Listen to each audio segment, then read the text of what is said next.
बच्चों, कैसे हो आप? अच्छे हो ना? तो बच्चों 20 सेकेंड हैंड वॉश करना है, मास्क का इस्तेमाल जरूर करना है, बाहर जाते समय सोशल डिस्टेंसिंग का पालन भी करना है।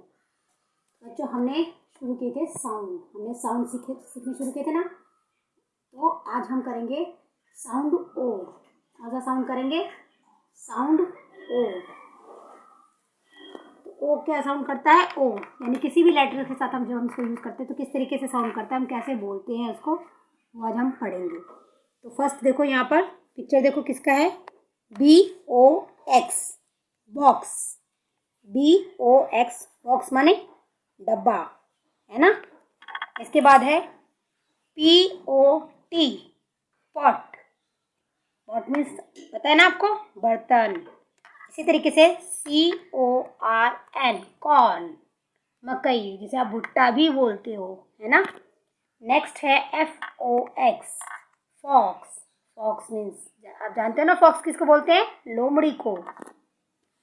Cot COT cot, COT cot खटोला, जो बैठने के लिए इस्तेमाल होता है।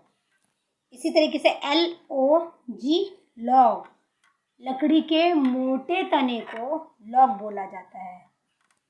TOP टॉप, लट्टू है ना, ये जानते हो। और इसके ऊपरी वाले हिस्से को हम बोलते हैं टॉप। क्या बोलते हैं? टॉप। इसी तरीके से HOT हॉट।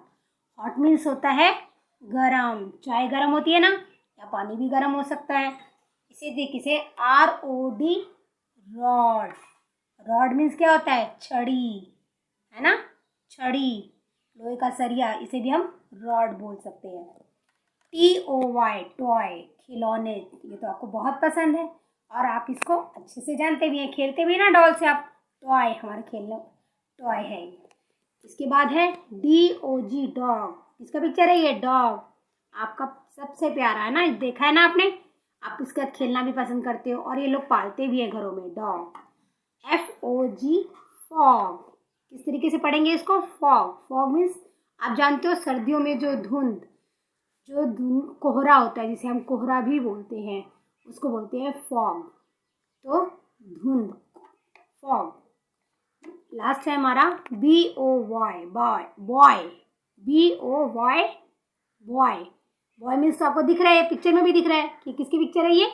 लड़का। क्या बना है इसमें? लड़का। इसी तरीके से हम ओ के साउंड को दोबारा एक बार रिपीट करेंगे।